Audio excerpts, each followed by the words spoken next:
Well, the Big D is back with a late night episode the night before. Bringing my friend from Duval County. Please subscribe, like, and share the Spunky Spectrum Sports YouTube page.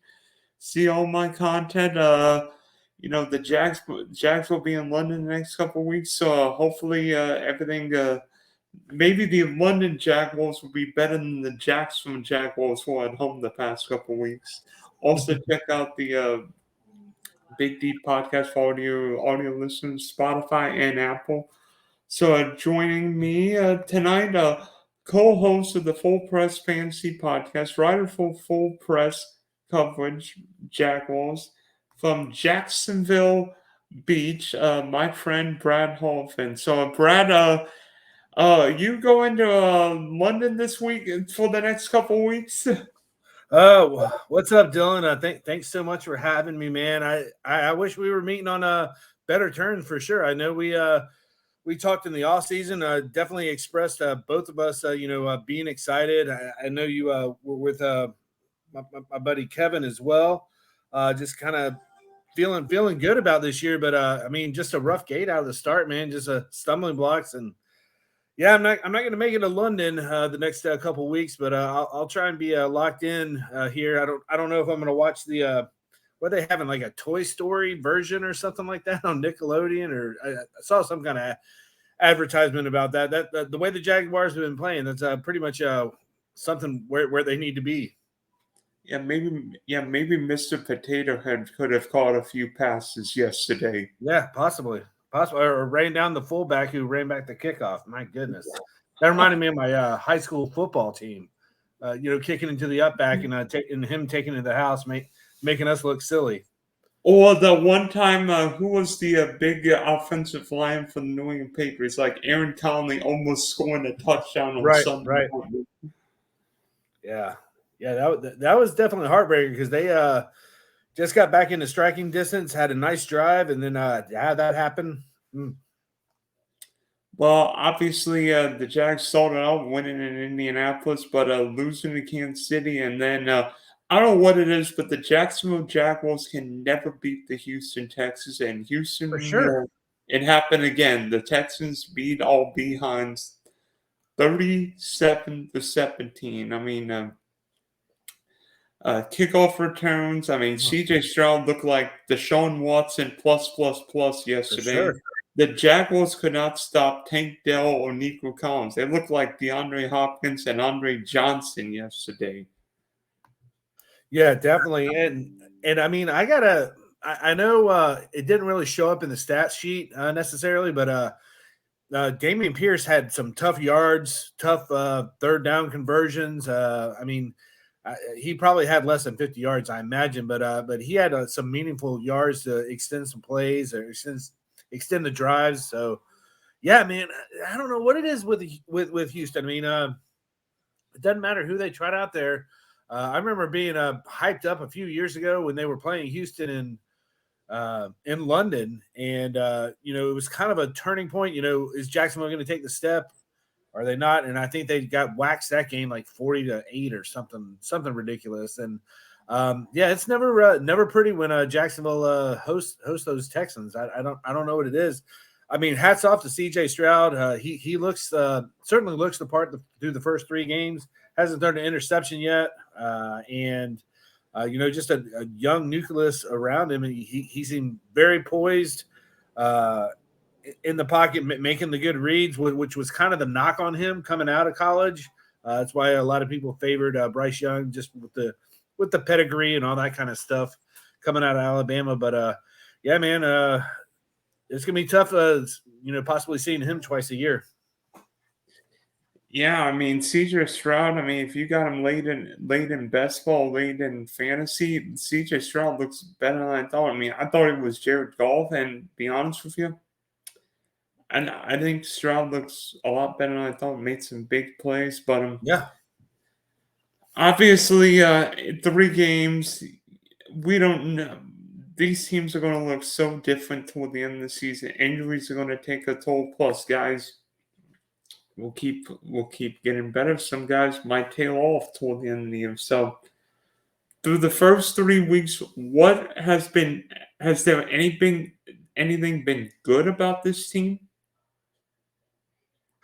I mean, maybe the play of Evan Ingram. He's been fairly steady, but I mean, you talk about Calvin Ridley. He hasn't done anything really since the first half of that Indianapolis game when everybody was ready to, shoot him up the charts of the fantasy world. But he hasn't done much. He's dropping the ball. He's having illegal procedures going on. Christian Kirk was absent that first game, so he's kind of turned it on as of late. I mean, defensively, still no pressure. Still not getting any quarterback sacks. They haven't fixed that problem. And then yesterday, I saw Andre Cisco looked a little lost back there in coverage. He was more than a step behind a couple times of Tank Dell getting behind the defense, which is where he's supposed to be. So yeah, a lot of concerns. I mean, concerns with the play call. Trevor's just hasn't seemed to find a rhythm yet. I don't know if he's worried about the NSYNC reunion or what, but he certainly needs to get it together and find a little bit of a rhythm here and get these jitters out. Maybe a trip to London with some fish and chips will do the trick. Yeah, to be honest with you, there is something not right with the offense. I mean, even the first week with a couple very clunky, yeah. A couple mistakes against Indianapolis, and I mean, sure, Kansas City's defense looks really good, but there've been a lot of mistakes, no red zone execution. No. And yesterday there were at least 3 or 4 big drops. I mean, Calvin Ridley was big week 1, and I think he's been in the witness protection program. Christian Kirk was in the witness protection program week 1. Yeah. Now he finally came to play, but I don't know what to think now. I mean, it is early in the year and right division to struggle, I guess. But, this team, Jaguars struggled early last year, and then all of a sudden, boom. So maybe this is a streaky team. Yeah, I mean, but I mean, this is such a winnable part of the schedule. I mean, sure, I'll give you the Chiefs, but struggling against Indianapolis, yes, you got away with a win, but and then at home against Houston and a rookie quarterback, they had 9-10 guys on IR or something. I think that was the stat I saw yesterday. And then you go to England and you get the Falcons, who've been one of the laughing stocks of the league the last couple of years, but they got some dynamic playmakers on that side. I'm worried about that game now. I mean, I was going to be happy to be or I was thinking they were going to be 3-1 headed to a nice matchup with Buffalo in week 5, but man, I don't know now. I mean, it's hard to see it now. Atlanta didn't show too much yesterday, so I mean that's a little bit reassuring. But they have their own quarterback problems that they're trying to figure out. But I mean, they have the rookie sensation Bijan Robinson, who just needs a little crease to take it to the house. So it's going to be an interesting game here come Sunday. How much do you put the struggles this team on Trevor Lawrence? Because obviously we saw what he did. Comeback after comeback, led the team to the playoffs, won that crazy playoff game with the Chargers. But yet there have been red zone issues, mistakes, guys dropping passes. Like, how much do you put on the Trevor? How much do you put on the coaches now? Or how much do you put on the wide receivers not doing their responsibility, jumping off sides, dropping passes?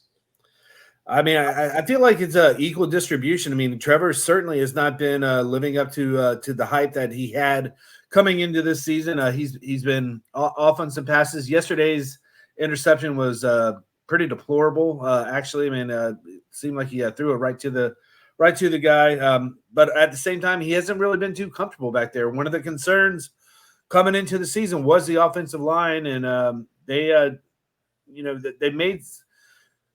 made some headway as far as picking up Harrison during the draft, but he just Lawrence doesn't seem like he's too comfortable back there. I mean, he's certainly getting a hand in his face more so than the defense is bringing it. I mean, that some of the responsibility has to be on that as well. Once again, no pressure.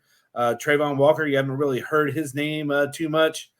Same with I guess apparently Josh Allen was kind of showing out yesterday with the Boo Birds at halftime, kind of waving it on from the fans, like he was embracing it. Not something that a captain needs to do.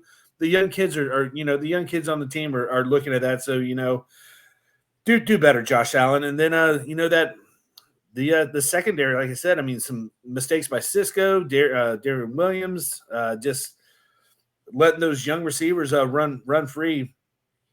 I guess another guy who has been somewhat steady, but I'm not sure if it's sustainable is Etienne. Etienne's running hard.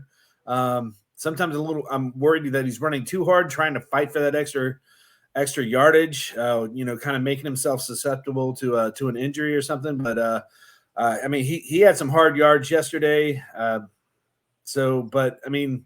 But then, what do you think about the coaching staff? I mean, there's so much back and forth about who's calling the plays, whether it's Press Taylor or Doug Peterson, or is everything going through Doug, or is it not? So they definitely yesterday there was a push to run the ball. I think that's where they thought that they could do some damage, and they did. They were over 100 yards rushing.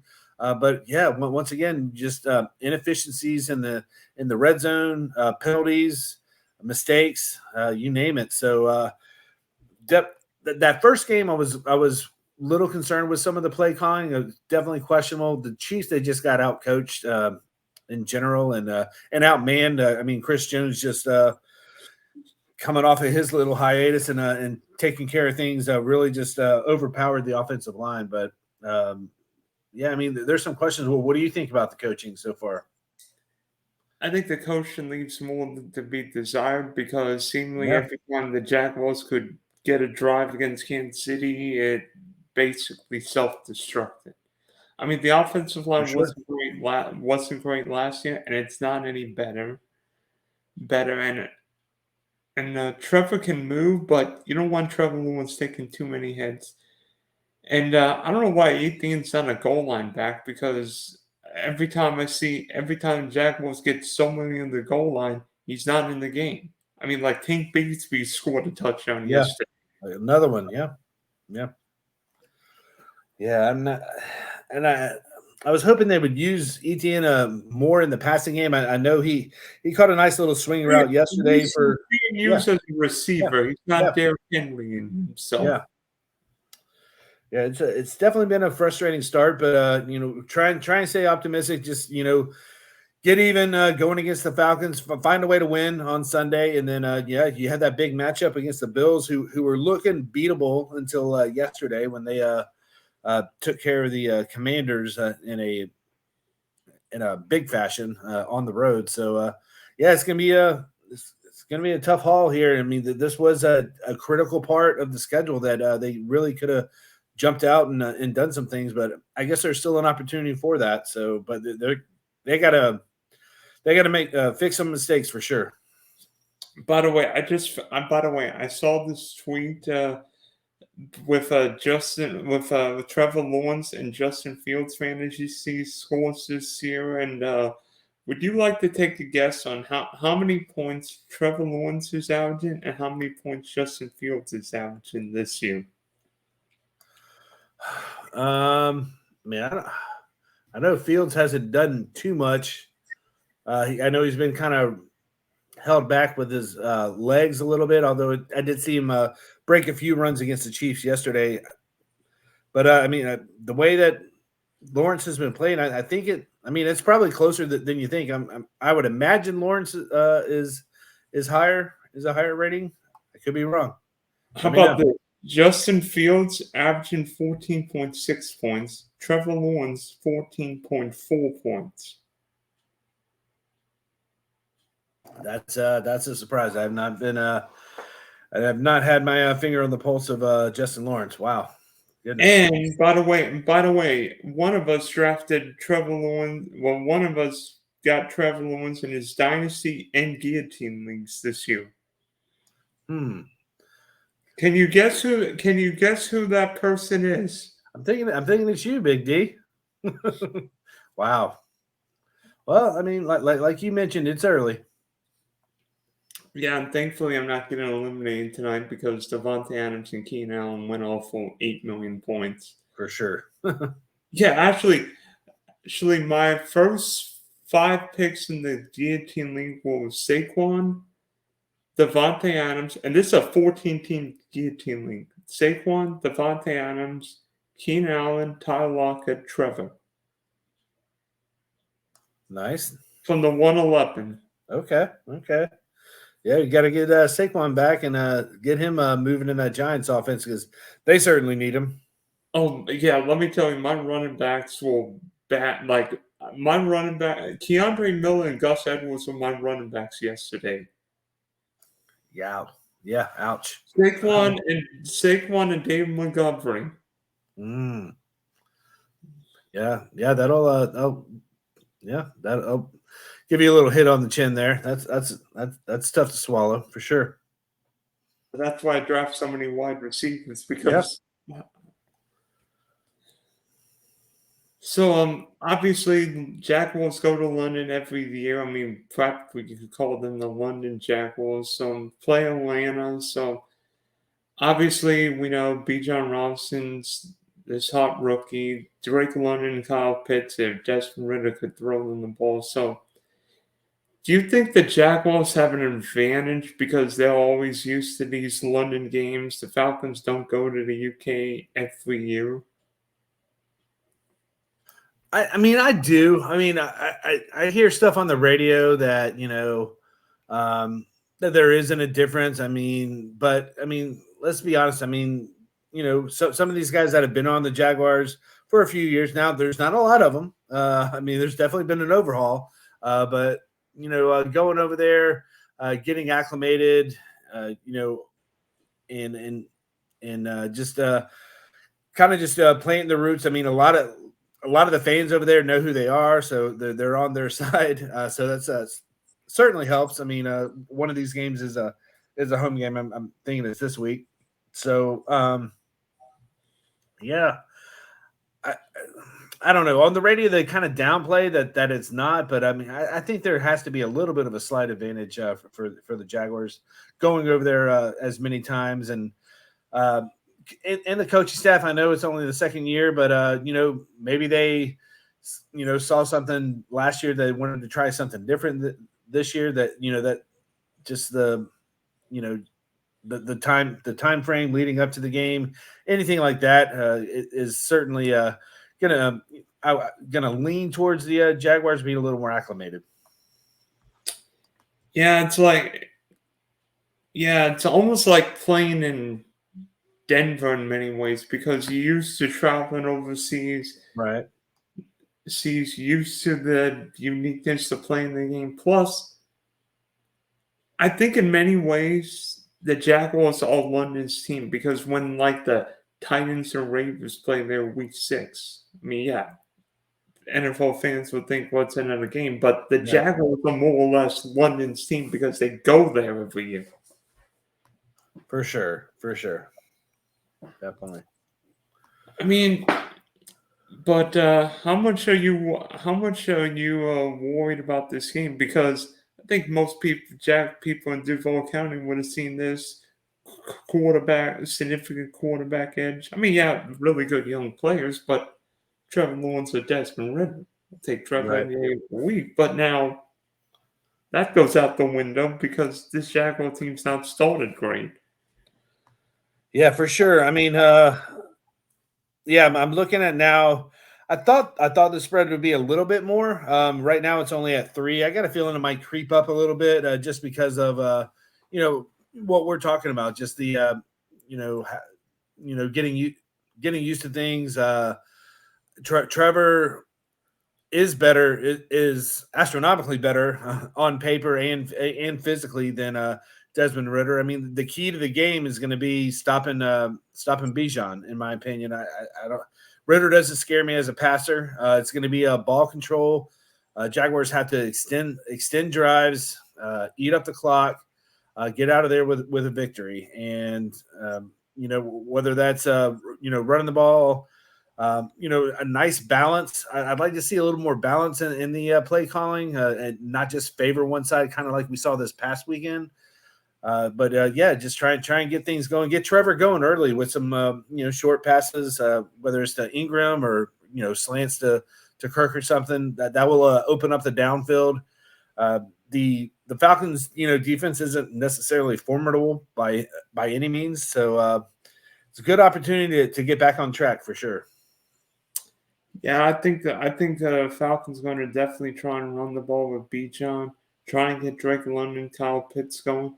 But I think the Jaguars have got to get Trevor's confidence going. They've got to protect him. I mean, even though Trevor wasn't sacked yesterday, it seemed like the Jaguars offense just missing something. Yeah.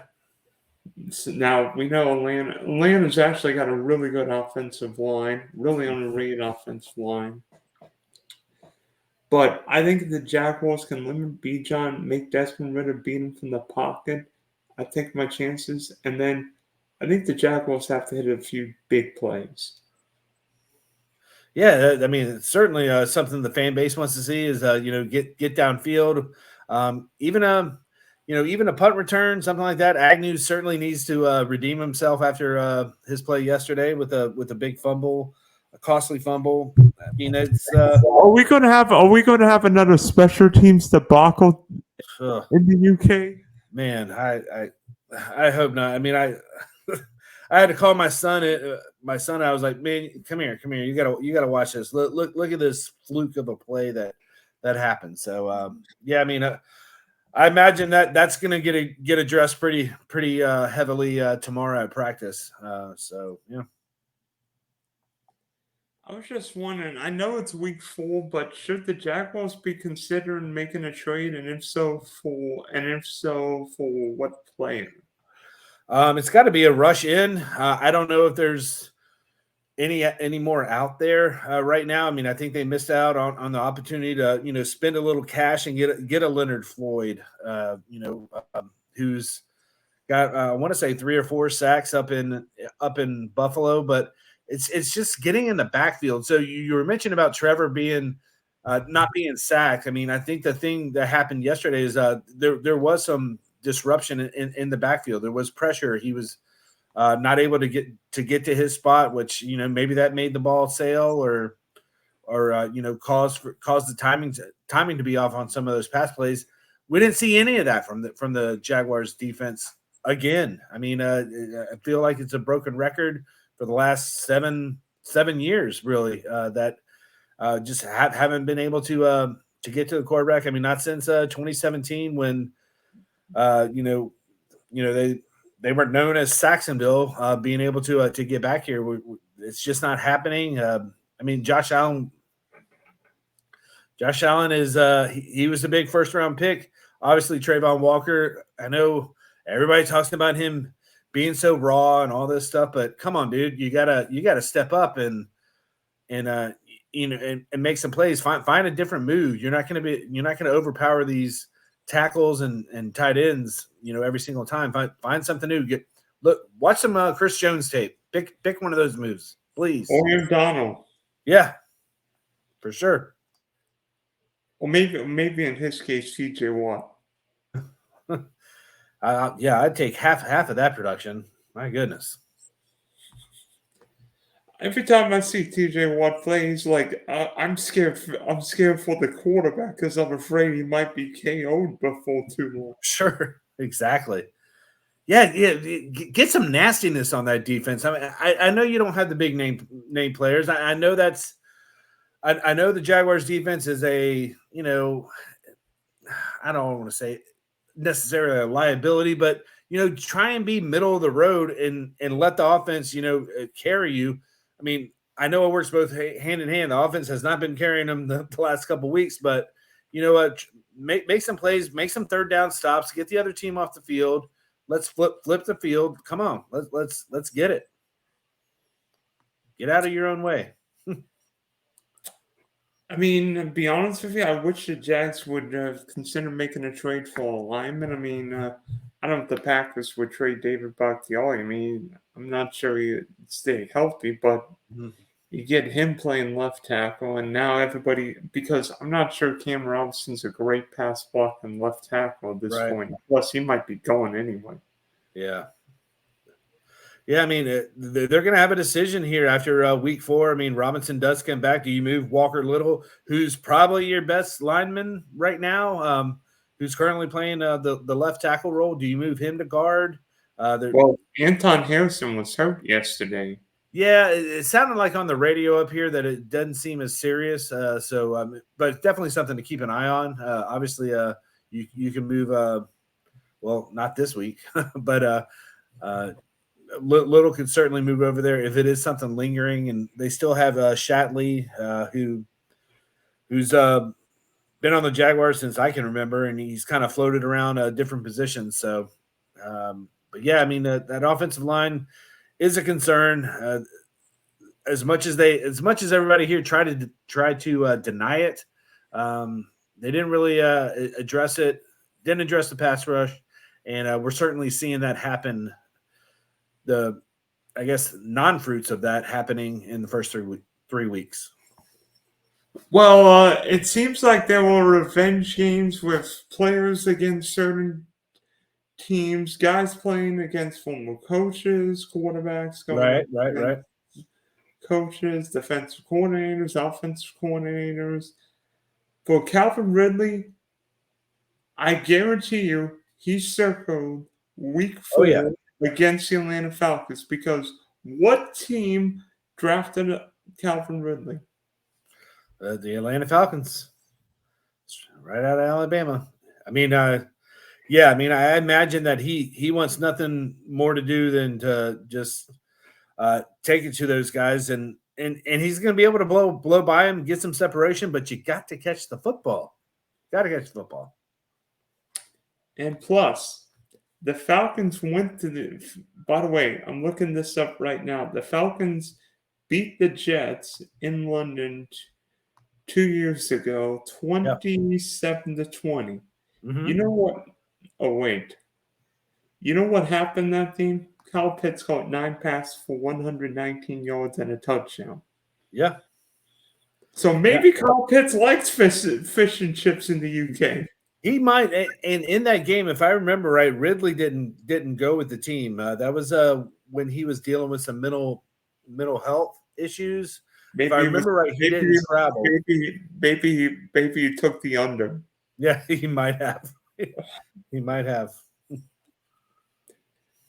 But obviously, Falcons have good memories from 2 years ago. Maybe, of course, the Jaguars do too, because he who shall not be named somehow beat the Miami Dolphins in Week 6. But that's a story for another day.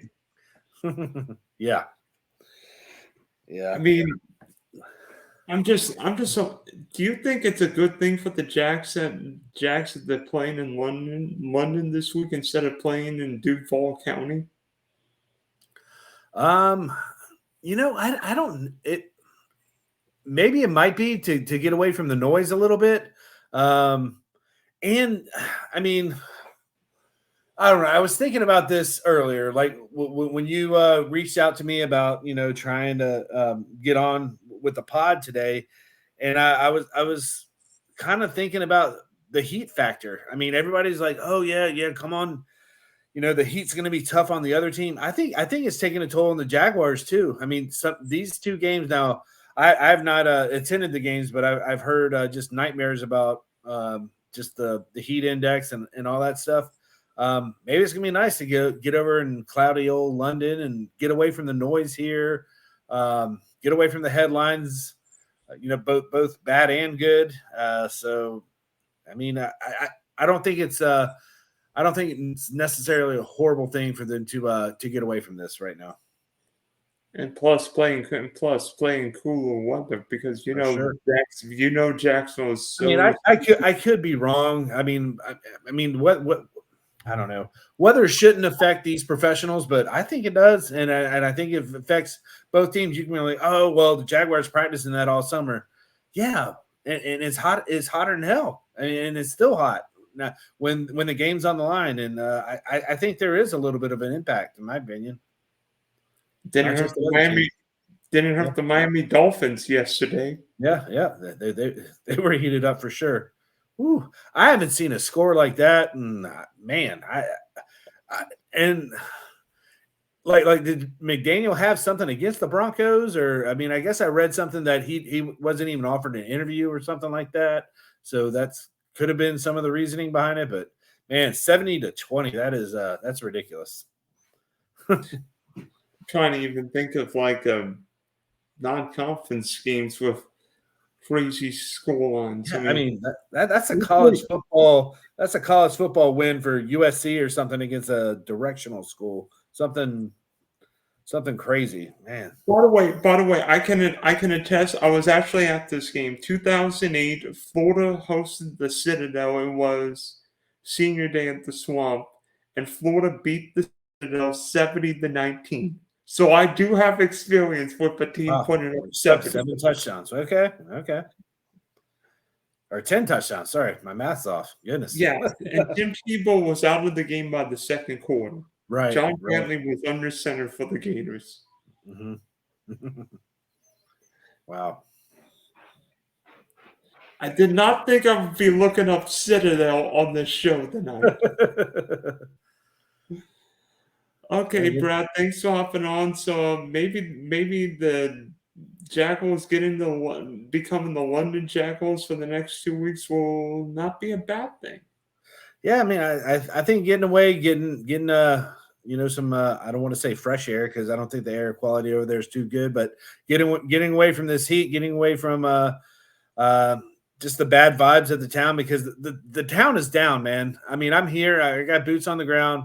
They're not thrilled with the situation. So yeah, going over there, bring home a couple of victories and turn the season around.